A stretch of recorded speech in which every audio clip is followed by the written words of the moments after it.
ایک سعادت ہے جو حضور کے غلاموں کا مقسوم ہے،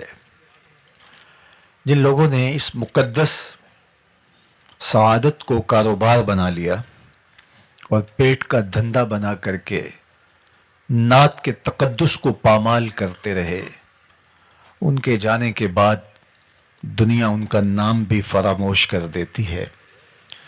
اور جنہوں نے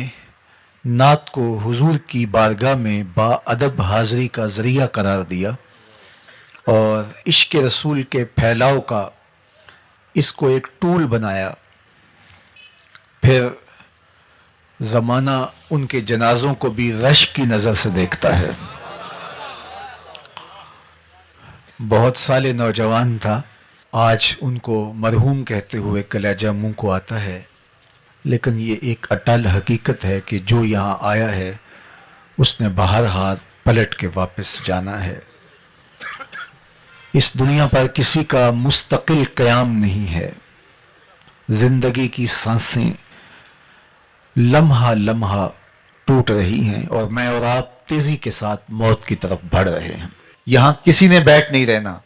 بالآخر کوچ کرنا ہے، تو آئیے میں اور آپ اپنے آپ کو مالک کی دہلیز پہ لے جائیں اور موت کی تیاری کریں۔ مجھے بتاؤ کہ کسی کو پتا تھا کہ یہ چمکتا ہوا چہرہ اور یہ روشن پیشانی جب بولتا ہے تو لہجے کی خوشبو اطراف میں پھیل جاتی ہے، یوں ہی ہاتھوں سے نکل جائے گا؟ کیا میرے اور آپ کے خواب و خیال میں بھی کوئی 2-3 ماہ پہلے یہ کہانی تھی؟ لیکن یہ حقیقت واقعہ ہم اپنی آنکھوں سے دیکھ رہے ہیں، تو اس لیے میں نے اور آپ نے بھی یہاں سے رخصت ہونا ہے۔ تو خوش نصیب لوگ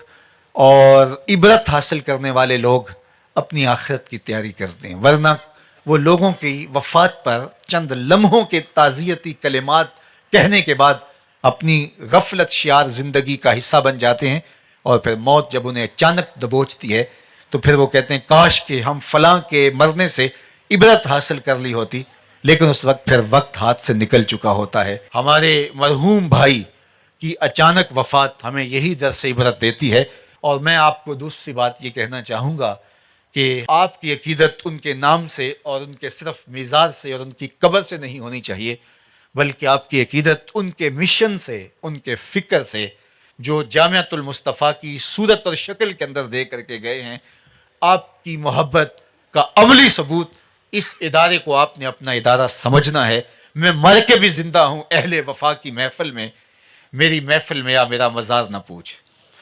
تو کسی کی فکر کے ساتھ جڑ جانا، یہ اس کے ساتھ محبت کا حقیقی رنگ اور حقیقی اسلوب ہوا کرتا ہے۔ تو یہ انہوں نے ایک مثال بھی قائم کی۔ عمومی طور پہ ثنا خانوں کو پذیرائیاں بھی ملی ہیں، بہت بہت عزتیں بھی ملی ہیں، لوگوں نے مال بھی نچھاور کیا، لوگوں نے ان کے قدموں میں اپنی آنکھیں بھی بچھائیں۔ ثنا خانوں کی بہت ساری غلطیوں کو لوگ نظر انداز بھی کرتے ہیں، اس لیے کہ یہ حضور کی ثنا خانی کرتے ہیں، یہ حضور کی نعت پڑھتے ہیں۔ تو پھر ان کا بھی حق ہوتا ہے کہ جس دین نے، حضور کے نام نے ان کو جو عزتیں دی، تو وہ بھی ریٹرن کریں اور وہ بھی کچھ پیش کریں۔ میں نے ایک زمانے میں کہا تھا کہ گلوکاروں نے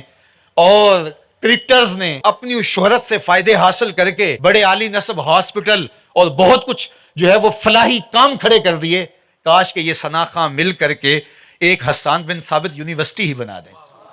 کاش کہ یہ کوئی کام کریں اور ان کی مقبولیت سے امت کو کوئی فائدہ ہو۔ نعت خوانی صرف آپ کی زبان سے ہی ادا نہ ہو، بلکہ عمل اور رویے بھی نعت خوانی پکارتے دکھائی دیں، تو لازم ہے کہ نعت خواں حضور کے نام کی یونیورسٹیاں اپنی مقبولیت کے ذریعے سے قائم کریں۔ تو میں